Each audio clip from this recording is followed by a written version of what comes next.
loving this. And unfortunately, this book was such a massive disappointment for me.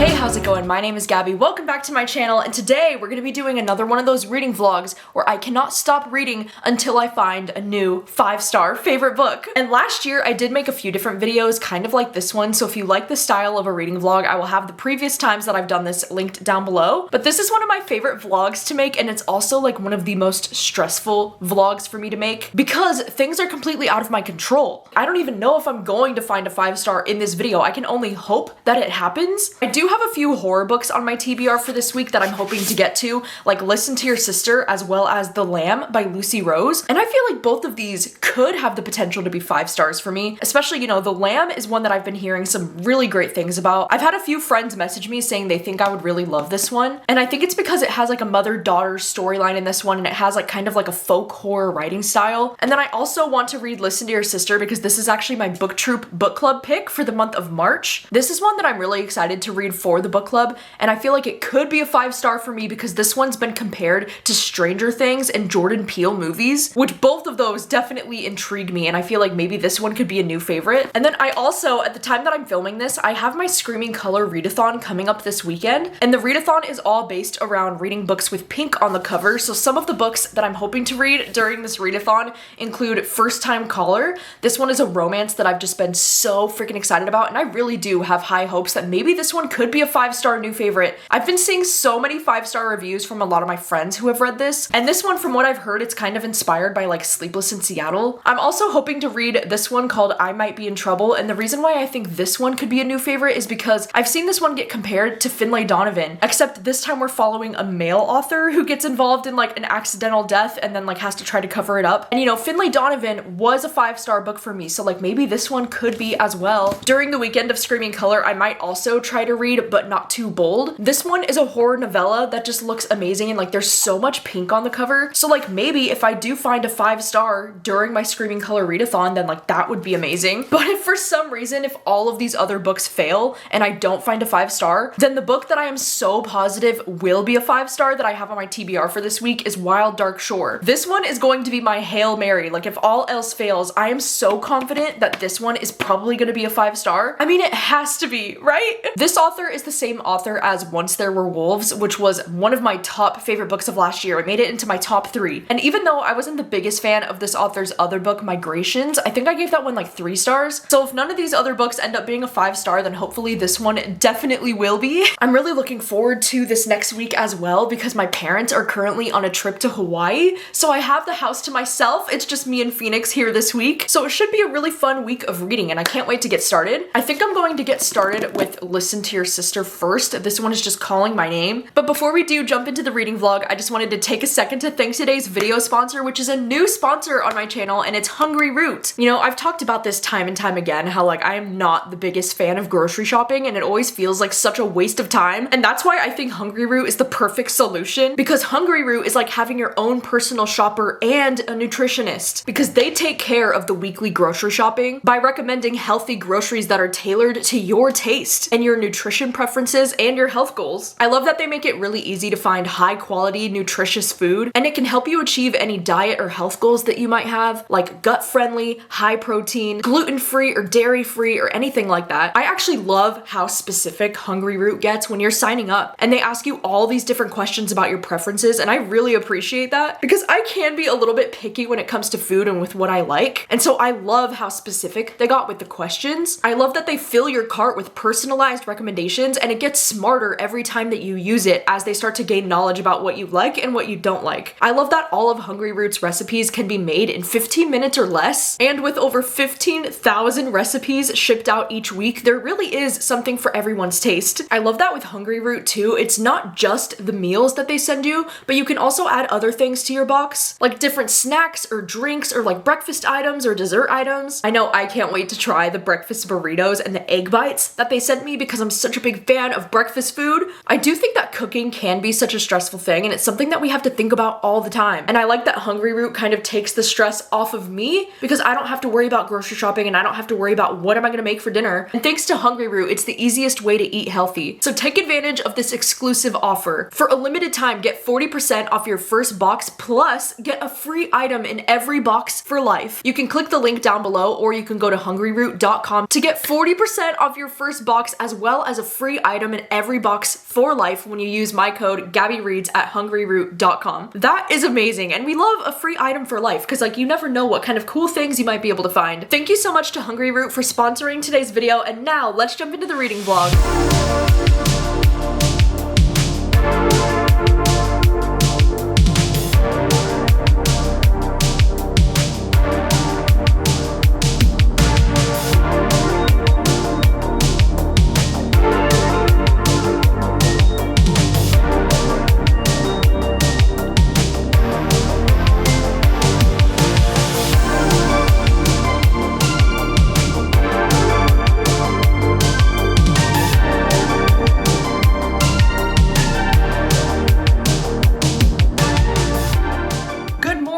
Welcome to the vlog. Last night was such a great night because, you know, last night was the first night that like I have the house to myself. I made myself a really good dinner, and then I watched 3 episodes of this show called Paradise on Hulu, which my sister and Obed are currently obsessed with, so they've been like trying to get me to watch it, and I'm so glad that I finally watched it because not only do I love Sterling K. Brown, but also I didn't realize this show is from the same creator as This Is Us, which is like one of my favorite TV shows ever. But I feel like this show is like so much more than what it pitches itself as. Like it's so much more interesting. It's kind of got like this thriller mystery vibe to the show. Oh, I'm just so into it. And so I really liked that. And then late last night, I ended up watching The Wild Robot because I realized that it was available to watch on Peacock. And this is a movie that I've been wanting to watch for like months now, ever since it first came out. Yes, did this movie make me cry like a little bitch? It absolutely did. Oh my God, this movie was so beautiful. So I had a good time with that. But anyway, I wanted to update you because I started reading Listen to Your Sister last night. I got about 50 pages in. I decided to start with this one first, not because I don't think that this will be a 5-star, but because I hope that it will be. You know, like how great would it be to kick off a vlog like this with a 5-star read? And I mean, obviously this is one that I'm hoping that I'm gonna rate very highly because it is my book troop, you know, book club pick for the month of March. But so far this one is going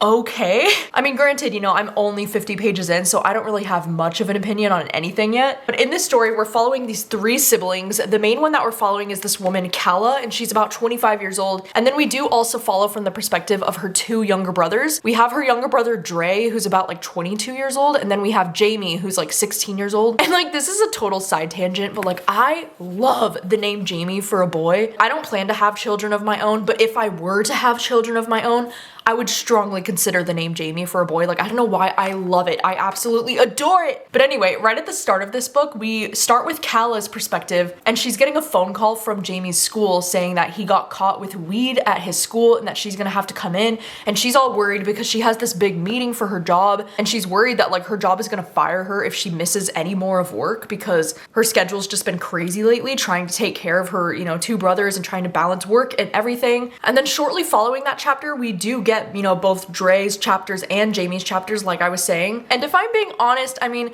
Jamie has got to be like my least favorite perspective to read from, not only because like he's a 16-year-old boy and a lot of his chapters just feel like he's just talking about like smoking weed. And I don't know, so far I feel like his chapters just haven't really been doing much for me. And then with Dre's chapters too, I guess I'm just a little bit confused about like what's happening with the brothers and like what's going on with them. Because in Jamie's chapter, he like hallucinates doing something to this girl. And I reread the scene like 2 different times and I can't tell if it's just me or if I'm like, wait, what did I just read? Like, what is he doing to her? Like, I was so confused. It said like he put his hand like in her skin, or he was imagining, like hallucinating putting his hand in her skin, in her face. I don't know. I'm very confused when it comes to Jamie and like what's going on with him. And then also with the brother Dre, there's these scenes where like he'll see these like paintings on the wall and it's like all the colors start bleeding down the wall, or at least I think that's what's going on with him. I don't know. I guess it's something about the writing style. I guess I'm having trouble trouble like visualizing exactly what they're talking about, and like maybe that's the point. But I'm going to withhold all of my opinions so far because, you know, I am only 50 pages in. I know that this one has been described as a speculative horror about the nightmares that haunt us, and that this has been compared for like fans of Jordan Peele's films and Stranger Things. So like I'm gonna hold out and wait for the horror to like really pick up in this book before I decide if it's something that I like or not. But yeah, this morning I am going to be doing some Patreon reading sprints in just about 30 minutes, and I have all of my workout stuff on because on that first sprint I really want to walk on the treadmill that's like in the office. That's got to be like one of the biggest perks now of like living with my parents again, is that they have a treadmill in the office, and like that's primarily where I'm going to be doing most of my like reading sprints and like live shows and stuff like that. So like it's actually so helpful because during reading sprints I can just like jump on the treadmill and like get some walking or running in while I'm on sprints. I can be doing reading sprints at the same time that I'm doing literal sprinting, you know what I'm saying? It's just very convenient, you know, like I don't have to go to the gym to use the treadmill anymore, so like that's pretty cool. So I'm gonna be doing that. I'm gonna be continuing with listening to this one today, and like I hope that I love this. I really do.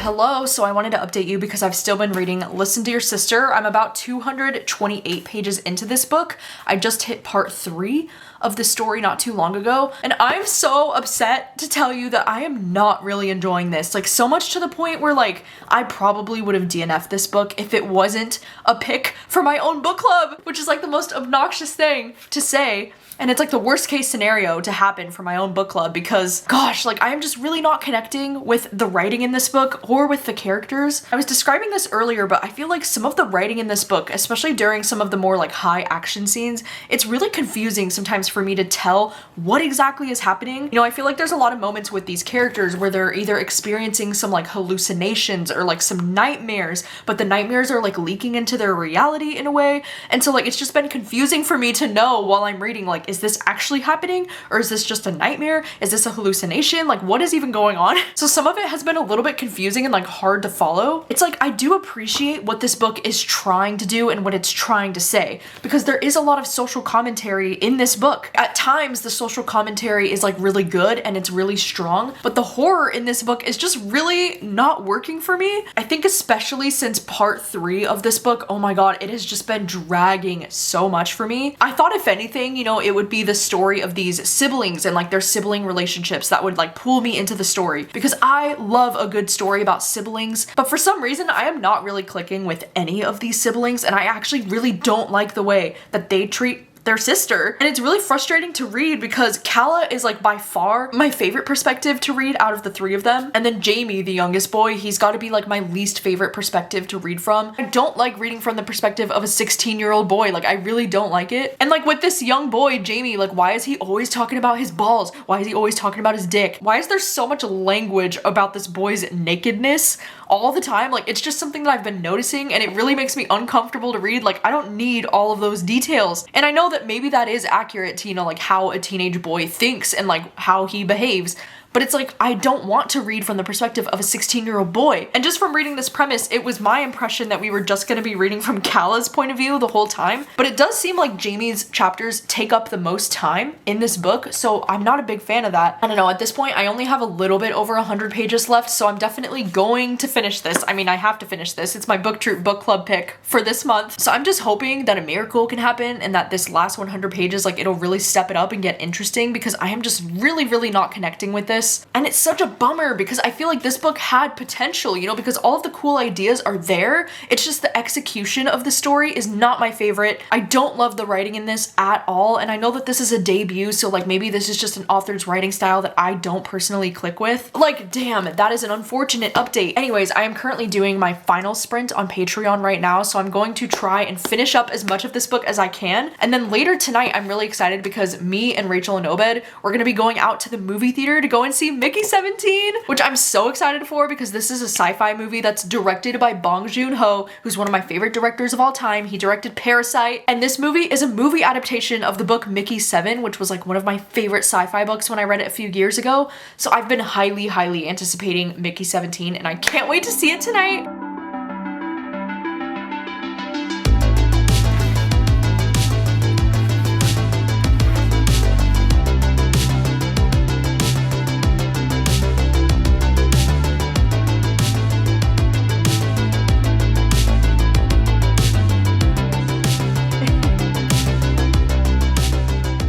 I didn't get a chance to update you last night, but I ended up going to see Mickey 17 in theaters with Rachel and Obed, and it was genuinely so much fun to go and see that movie. Like, that movie for me was a 5 out of 5. I loved it so much, and I was so glad that I did because I'm such a big fan of the book. The movie was so darkly funny. I was cracking up so many times, and there was a lot of very strong, you know, like political, social commentary in that movie, which was very much appreciated. But I didn't get a chance to update you because last night before I left for the movie theater, I did end up finishing Listen to Your Sister. And unfortunately, this book was such a massive disappointment for me. I just really didn't like this. I think I'm probably gonna end up giving it 2 stars. I do think that there was something happening towards the end of this book that I thought was, you know, like very strong and very powerful. I definitely see what this author was trying to do with this story. I just think the execution of this story for me was so poorly done. I just never really felt connected to these characters. And then I also feel like I was so lost for like 50% of this book, even after finishing the book. And like reading that final chapter, it was almost like I wanted to reread the last chapter to make sure that I got all of the things right. And I was like, wait, so what actually happened?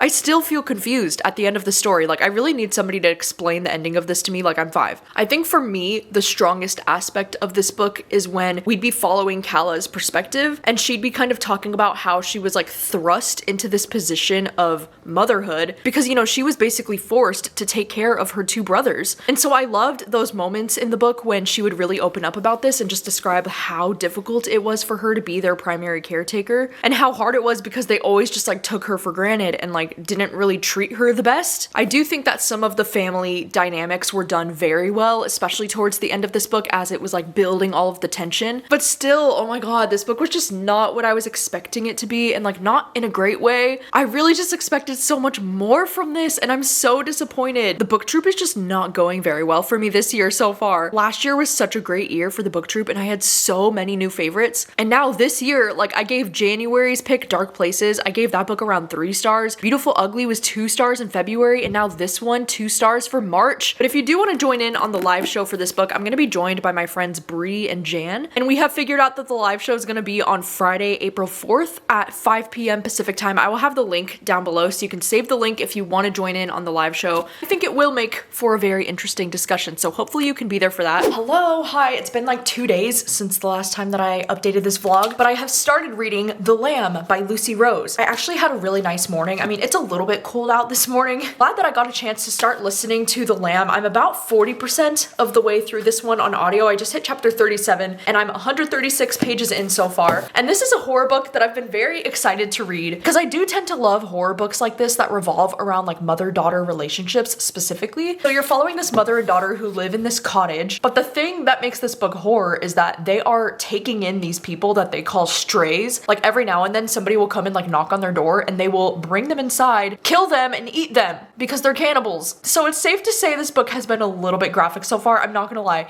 I think it was a mistake to start this book while I was like making breakfast for myself this morning and I was eating. I literally had to pause the audiobook while I was eating because I was like, bro, ooh, disgusting. Like one of the very first scenes in this book is a memory. It's like a flashback of this main character. She's thinking back to her 4th birthday and she's thinking about how she was plucking severed fingers from the shower drain, and then she was like looking down the shower drain and she was like seeing all the mold, like there was like black mold around it, and she sticks her fingers. Dude, I can't even say it. I'm sorry, I can't even say it. I was literally about to gag just saying it. You can imagine what she does with the mold. Like, why? Oh my god. I'm sorry I just shared that with you. Maybe that was a TMI. But that's literally like the first chapter of this book. Like, oh my god, disgusting. So it's safe to say it started with a bang, and I was immediately kind of like drawn in, but also like, whoa, like holy crap, this is a lot. And so some of the descriptions have been truly dark, disturbing, twisted, gross. And so you're kind of just following these characters as they are, you know, living this way. I think there is something beautiful about the writing in this, you know, because it is described as kind of being like a gothic fairy tale, like coming of age kind of writing style, and I am really liking the writing in this a lot, even though I don't feel like I'm necessarily clicking with the characters, I guess, as much as I thought I would. I mean, I don't know, I still have 60% of the book to go, but so far this is reading, like, it's good. I'm just not like obsessed with this. It is reminding me of a lot of other horror books that I've read though, and something that I do like about this book is that it's queer, it's sapphic, because there's this one girl named Eden who shows up on their porch one day. As Eden turns up in the heart of a snowstorm and Margot must confront the shifting dynamics of her family, untangle her own desires,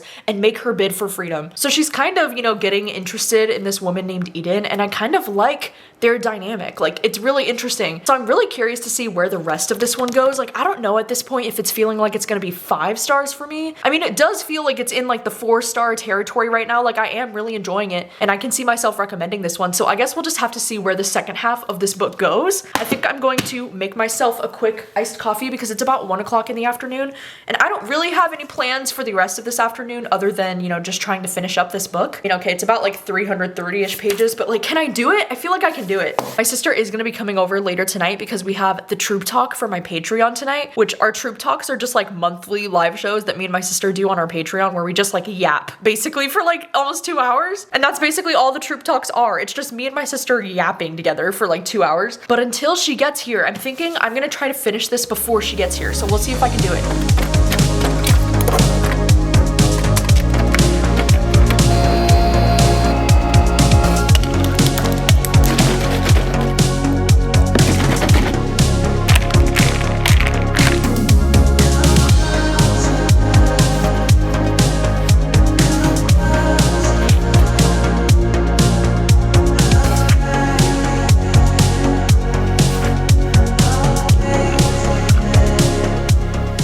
On TikTok when they say, hear me out, and you have to explain why you find someone hot when they're like that would be Mickey for sure. And it was that Mickey 17. It's because of the voice, okay? Yeah. See, I think his voice was meant to be annoying in the movie. I think it actually was, and I was just like Are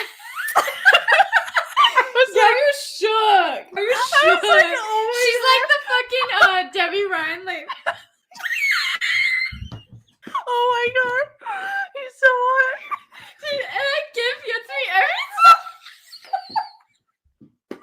It's so stupid.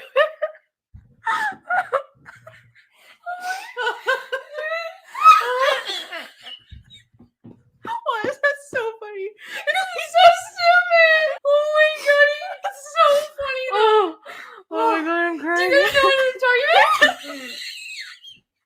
Okay, hello. It is much later in the night. It's about 9:30, but I wanted to update you because I was able to finish The Lamb. If you were wondering, no, I was not able to finish reading this before my sister came over because she actually ended up coming over about like 45 minutes earlier than I thought she would, but it was fine. It was like a really great night. We ended up getting fast food for dinner, and then we did the Troop Talk together, and it was so much fun. Like, we were literally laughing until we cried at one point. It was just so freaking funny. We watched the first episode of season 2 of Severance, which is a show that we've been meaning to watch, and the finale for the show actually airs tomorrow night, so we've been trying to catch up on it. But it's been a really great night, and right after she left, I just finished listening to the rest of The Lamb, and I really enjoyed this book for the most part. I'm kind of torn on how I want to rate this book, but I think I've settled on like a 3.5 out of 5 stars. You know, I see so many of my friends giving this book 5 stars or giving this book like absolutely glowing reviews, and when I see the reviews, I'm like, yes, absolutely, like that makes sense, and I felt the same way. I think this would have been a lot better as a novella, just because I do think the ending of this book was so strong, and it was like so shocking and so interesting, but there's such a big chunk of this book in the middle where like it just got kind of slow and boring, and like that's a crazy thing to say about this kind of story, because you would expect a story like this to just be non-stop insanity, and like it kind of is,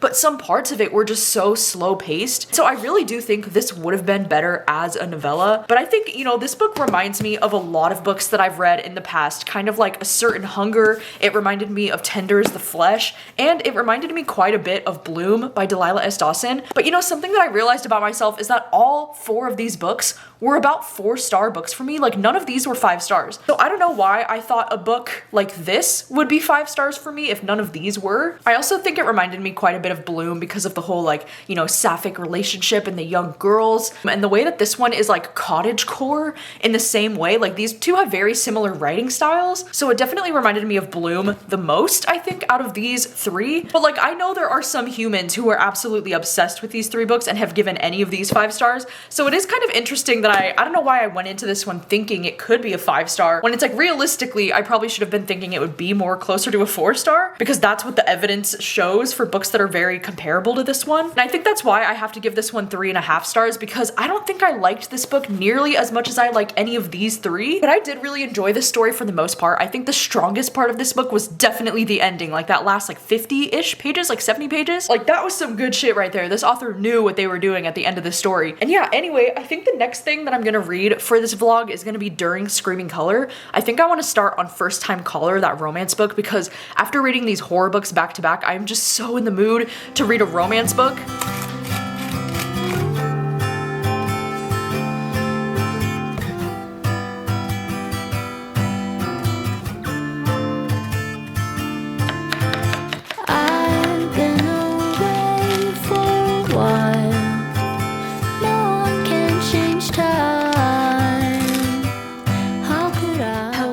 Is now Saturday morning, and I wanted to update you because I have started reading First Time Caller. Today I am very excited because it is the first day of my Screaming Color readathon, where like basically for this entire weekend I'm just gonna be reading books with pink on the cover. And so because I have a pink theme, you know, next to me I do have some snacks that I've gotten recently that are pink. My mom, you know, even though she's in Hawaii, she still left a little box of goodies that are all like little pink things. Like, I swear she does this every single time I have a Screaming Color readathon. She just leaves me a bunch of goodies that have the color, like the theme of the readathon. So I can't wait to unbox that on sprints. I also, yesterday I went to Mochi Nut with my sister, and the box just so happens to be pink. And I still have some leftover donuts from yesterday, so like that is very exciting as well. So it's sure to be an exciting weekend. I wanted to get a head start on First Time Caller before I started on sprints today, and I'm actually already 178 pages into this romance book. And I'm happy to report that I am actually really liking this one so far. Like, it is going very well. So in this story, we're following this guy named Aiden, and he is working on this Baltimore radio show. And the radio show is called Heartstrings. And this radio show is basically like a romance hotline that like people can call in if they're having issues in their relationship, and they can like ask for advice. But like, Aiden himself has been quite a bit like down in his life recently because his mom recently went through a battle with cancer, and she is, you know, recovered and she's like in remission now. But it still, you know, really took a toll on him, and he's kind of feeling like he's at a point in his life where like he doesn't even know if he believes in love himself anymore. So like the radio show is definitely like on the decline, you know, like it's going downhill. And then we're also following this character named Lucy, and she has a 12-year-old daughter. And one night when she walks into her 12-year-old daughter's room, she's like on the phone, and she's like, oh my god, like who are you on the phone with? And she's all freaking out, and she finds out that her daughter ended up calling into this radio show because it's like a late night radio show. She asked for love advice for her mom, and so her and Aiden are like talking on the phone about like what she wants in a romance and all these things, and then that clip of them ends up going viral. And so naturally, you know, like the radio show reaches out to Lucy, and they're like, hey, you know, like that clip of you talking about your, you know, what you want in your romantic life, that went viral, so like they want to invite her onto this radio show. And so the whole thing is that Lucy's gonna be coming on to this radio show, and they're gonna be like discussing her love life and like trying to find like suitable people that she can date. And so it is really entertaining. Like, I don't know, I do love the setup of a story like this. I think it's very fun. I'm already really connecting to both Lucy and Aiden as characters. Like, I think they're really well fleshed out characters, and I just love the way that these characters are communicating with each other. I love that we're getting dual perspective as well, so like I love getting in the heads of both of these characters. I'm also just really loving the fact that this book is such a slow burn, because, you know, like I'm nearly 200 pages in, and there's still very like little romantic tension between these two, but that's like my preference. And I mean, this book is 420 pages pages. So I was hoping that there would be a reason for this book to be that long. And I'm having a good time with it. Like, do I think this is gonna be a 5-star at this point? I don't know. I always tell myself with romance books, the difference between a 4-star and a 5-star is that with a 5-star romance, I like want to annotate the absolute crap out of it. Like, that's how I know that it's a 5-star.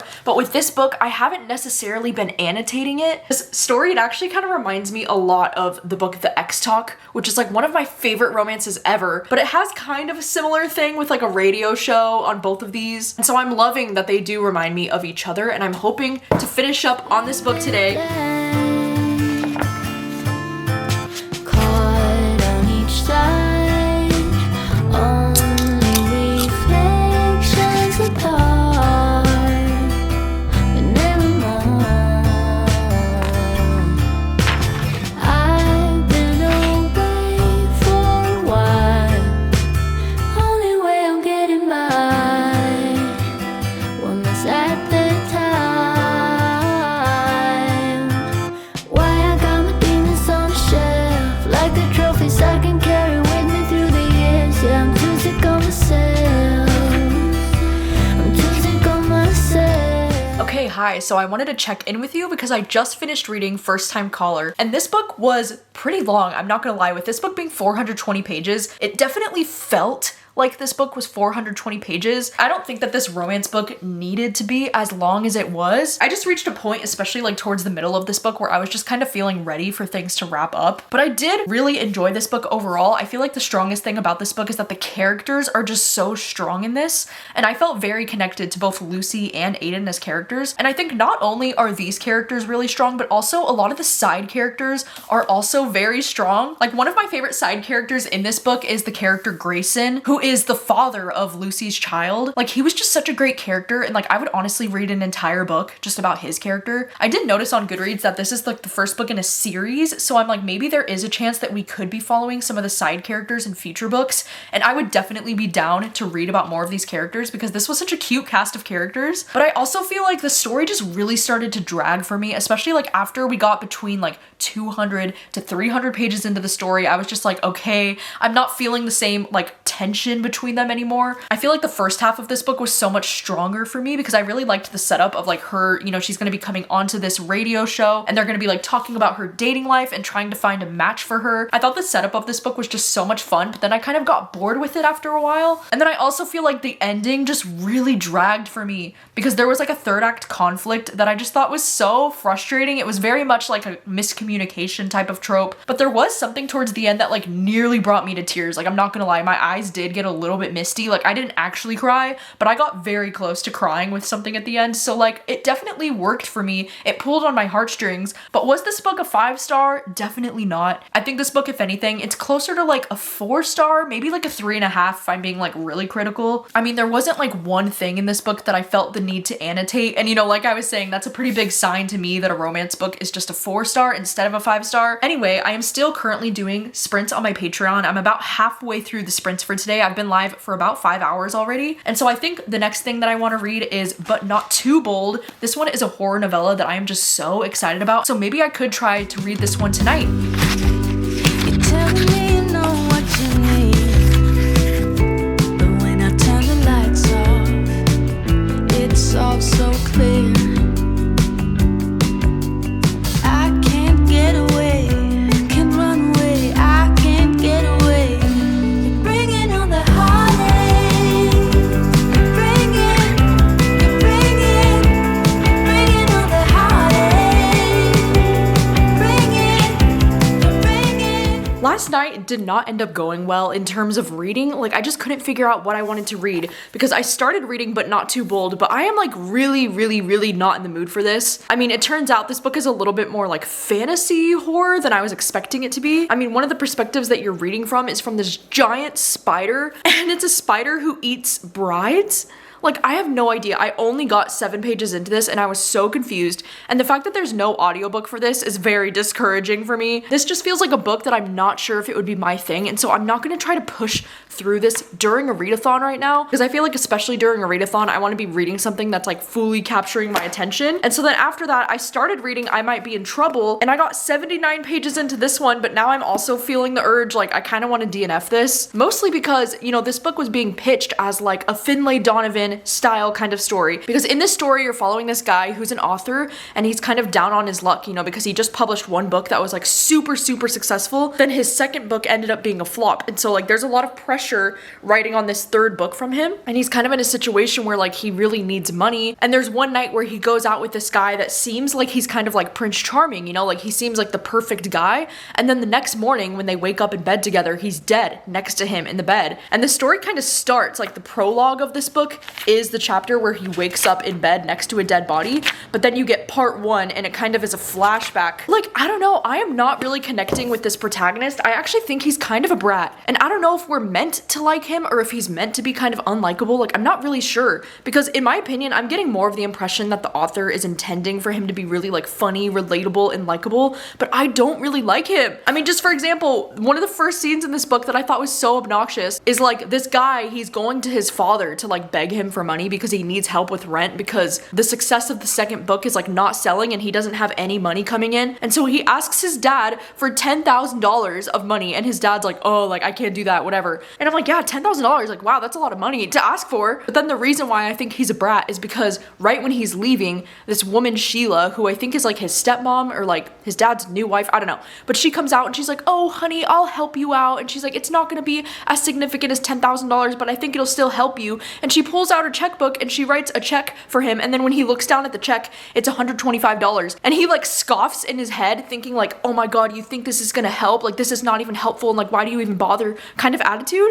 And I'm like, dude, I don't know, don't be ungrateful. Like, that is so rude. This woman is trying to help you. Like, she doesn't have to give you anything. And like, yeah, maybe $125 isn't gonna like do much, but like, don't be a dick about it, you know? So immediately this character's just kind of pissing me off and like rubbing me the wrong way, and I'm just not really having a fun time with the setup of this story in general. So I feel like for now I might DNF it because I'm just not that invested. Like, I don't care. So I was trying to figure out like what I want to read today, because you know, I still have reading sprints today. It's day 2 of Screaming Color. That's why I've got the pink on. You know, this is a shirt that I actually bought very recently, and it literally just says Le Weekend on it, which I thought would be perfect for Screaming Color. And I've got my ripped jeans on, even though it's really cold outside today. It's like raining a lot today. But I was looking for my bookshelves for something that I would want to read today, and then my audiobook hold just came in from my library for the book Diana in Love. And this is a book that like, okay, technically this is pink right here, right? Like the shade of her skin is looking a little bit pink on this cover. So you know what? I'm gonna count this. Like, I'm gonna consider this my next read. And this is one that I've been really excited to read because Diana in Love is the sequel to Dirty Diana,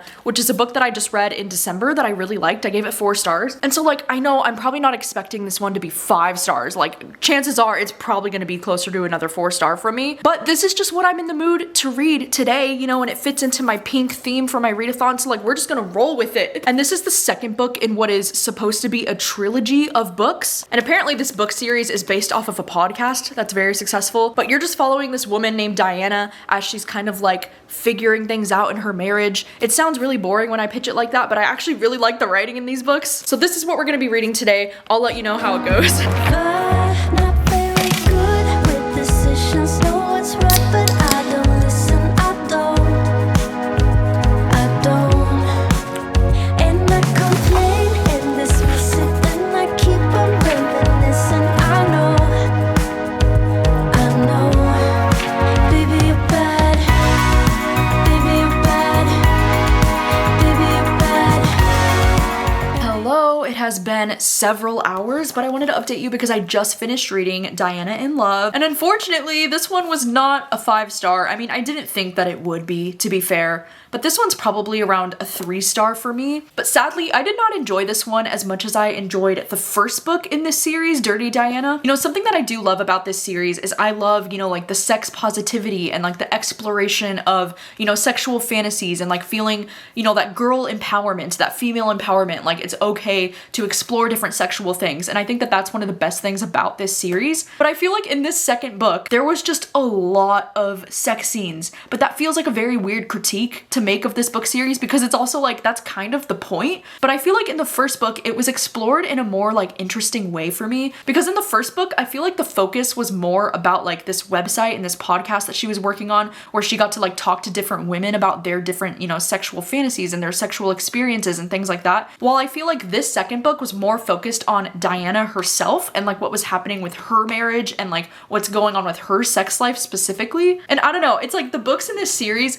these authors love to end these books on these like cliffhangers, you know, like I thought the cliffhanger at the end of the first book was like, whoa, like I was really surprised, and that's what made me want to like jump into the second book immediately. And I like that this book picks up pretty much right where the last one left off. But I do feel like the cliffhanger, if you can even call it that, at the end of this book, like, I don't know, it felt a little bit silly to me. And it's starting to get frustrating with like reading these books and we just keep getting these like little cliffhangers, because I'm like, dude, this book is only like 220 pages long. Like, why couldn't we just like merge these together into like one longer story? I mean, I do think the third book for this series comes out this August, so like I appreciate that the next book is coming out very soon. And I do think that I'll still continue on. Like, I think I'm invested enough in this series to see, you know, where her story ends up going. And because these books are so short and easy to get through, like it does motivate me to want to pick up the next book. But I'm just not as impressed with this one as I was with the first one. Like, I really do still like the writing, and I do like Diana enough as a character, but I guess I just wasn't as invested in the plot of this one compared to the first book. I don't know, it's losing a bit of the magic for me. So like, we'll have to see if the third book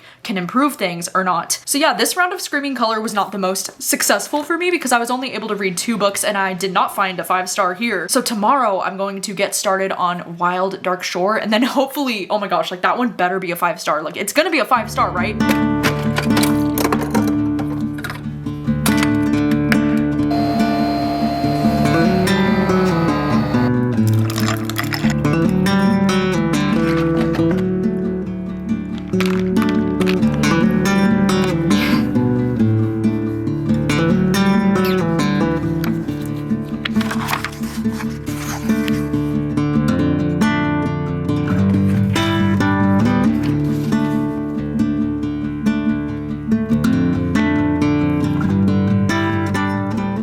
Hello, I wanted to check in because I have started reading Wild Dark Shore. I just hit page 110, which puts me at about like 38% of the way through the book so far, and I am just loving this. You know, I had a feeling that this could be, you know, a 5-star prediction for me. Like, this is one that I've been highly anticipating because it's from the same author as Once There Were Wolves, which this was one of my top favorite books when I read it last year. Like, this is definitely one of my favorite books of all time. Like, I don't know how this author does it, but I feel like she's really good at writing a story that has really compelling and really interesting characters that I immediately feel emotionally connected to. Then she also just writes this amazing atmosphere of like the wilderness. Like, I feel like all of her books have that, where they're just very grounded in the earth, if that makes any sense. I mean, this one, you know, is more the vibes of like, it takes place in Scotland and they're like surrounded by a lot of trees. Whereas this one, they're on this island. We're following this family who lives on this little island called Shearwater. And it's a very tiny island that is close to Antarctica. Like, it's all the way down there. And it is really interesting because this little family of 4,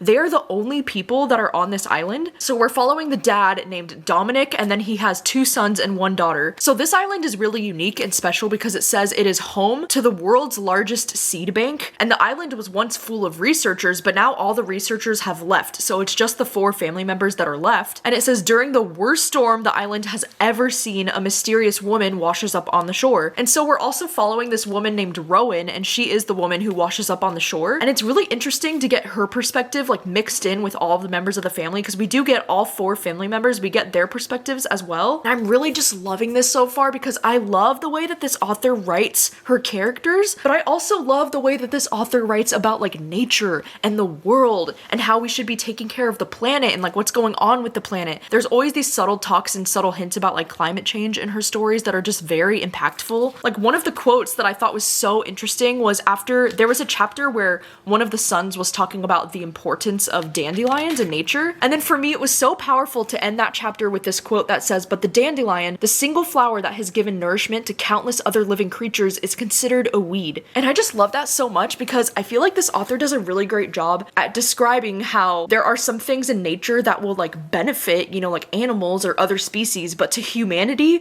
we see it as a weed. And the way that humanity is like so dismissive of anything that like doesn't benefit humanity themselves. I don't know if I'm just like reading too much into it, but I remember there being similar themes in this book, and that was something that I really liked, you know, because this book talks a lot about the violence between animals and humans and how humans are violent in a very different way and how that's something that we should be a lot more afraid of. I don't know, it's just very interesting conversations. I feel like this book is having all of the similar vibes as the previous book that I loved, and I'm loving it so much. I mean, I will say at 110 pages in, this is quite the slow burn, you know, like nothing is really happening plot-wise, but I am loving the way that this just has this like subtle kind of like mystery happening in the story. Because, you know, as you're following this character Rowan, you are learning a little bit more about like why she was trying to get to this island in the first place and like why she ended up washing up on the shore. But then you're also following from the perspective of this dad, you know, Dominic, who doesn't trust this random woman who's showing up on the island, and he's kind of like protective of his children, and it seems like there's something more going on with him. I mean, Dominic is a single father, you know, like he's lost his wife somewhat recently, and he's trying to figure out, you know, like how to raise his 3 children on his own. I really love Dominic's relationship that he has with each one of his children. I feel like each one of those relationships is getting so well fleshed out and like well explored already. And I also love that we are getting the perspective from each one of his children, because I feel like each one of his children are also very interesting and unique in their own ways, especially the youngest son. He's only 9 years old, but he seems to have a really big fascination with like nature. And so a lot of his chapters so far have been his character kind of like explaining different things in nature that fascinate him, but it's just so cute and his character's like so endearing. And so the vibes are fantastic. I'm already loving it so much. I'm so clicking with the writing style. I think this author is just so incredibly talented, and this is everything that I was hoping it would be. So like, do we have a 5-star on our hands? It could be happening. I was thinking about taking a walk, but then it was looking like it was gonna rain or something, but now it's looking like maybe now would be the perfect time to go on a walk.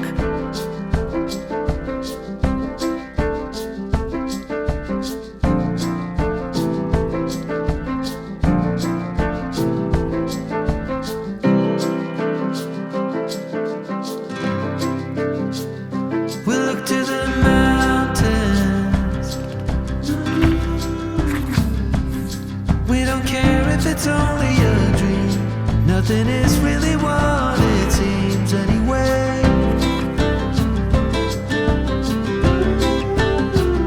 Now little by little. Okay, hello, it is now about 4:30 in the afternoon. It has been a really nice day, actually. I was able to take a walk, and it was really lovely out, and then I went to the grocery store and I picked up a few things, and when I got home, I just finished reading Wild Dark Shore, and like, damn, this book was so good, and I have to give this 5 stars. Like, I just have to. It's actually such a great feeling to like predict that a book is gonna be 5 stars and then to actually give the book 5 stars. Like, that's gotta be the best feeling. I am surprised that at the ending of this book, it didn't actually make me cry. I only say that because I remember with the last book that I loved from this author, Once There Were Wolves, like that book made me cry so unexpectedly towards the end. So I was kind of expecting to have that same feeling at the end of this one. I mean, don't get me wrong, there were 2 different scenes towards the end that made me a little bit like misty-eyed, but I didn't actually like cry like I thought I would. But oh my god, this book was just crazy. I just think the last like 50 pages of this book especially, there was something that happened in the plot that I was so shocked by. Like, I really didn't see that happening, and I just loved, oh my god, I loved all of these characters in this book. I mean, this dad, Dominic, like literally 5 out of 5, one of the best characters. I loved this father character, the way that he was so protective of his children, and the way that this story is, you know, a lot about him working through his grief of, you know, like losing his wife. But then our main character, Rowan, like she was also so great and so complex and so interesting, and she was also working through a lot of different grief of her own. And so like to see these two kind of like come together and start to confide in each other about things, like god, it was just stunning. And again, you know, like the relationship that he had with his children and the way that his children had really great character character arcs in this book too. And like the freaking atmosphere, dude, like the island atmosphere was so good. I love that this author even included a note at the very end of this book that was a note about the setting in the book. This author talks about how even though this island is technically fictional, it's based off of a real island, like a place that she actually visited and went to. And so like I think you can definitely tell that this was like inspired by a real place just because the atmosphere is so good and so strong. I just think this character Dominic, like it is truly so beautiful, the love that he has for his children. When he says to live for your children seems a normal thing, a respectable one, but to live because of your children is something else. Mine are the blood of me and the oxygen in that blood, the airflow and the neurons firing and the stretch and release of muscles and limbs. They are the foundation that makes up my skeleton. And it says, but I think maybe this is too much for them to be. The breath of a man, the life of him. I think it is too heavy a thing for children to carry. The way that he recognizes that his love might be like too much of a burden on his children. Like, God, there's just something about the way that his love for his children is written that is truly beautiful. Like, it is so stunning. It is so sweet. I do think that if you are a fan of Migrations or Once There Were Wolves, I think you would absolutely love this book because it does feel very similar in a lot of ways. Because like those other two stories, there is a huge focus on like nature and like the earth in the story. There's a lot of talk about climate change, but then there's also like really, really great characters. There's even a little hint of like mystery kind of happening in the plot. And there's also a slight hint of romance in the plot happening as well. Like, it really just has it all. And this is exactly like my kind of book. Dude, I don't know what it is about this author, but I just really vibe with her stuff, and I loved this so much. I'm so glad that I did. All right, so that is a wrap on this reading vlog. I can't believe we made it to the end. I'm so glad that I found a 5-star. I had faith in this one, and I'm glad that I could put my faith in this one, and then it actually worked out. So you'll have to let me know if you've read any of the books that I read in this vlog. Please let me know your thoughts on them. And thank you so much for watching as always, and I will see you very soon with another video. Bye.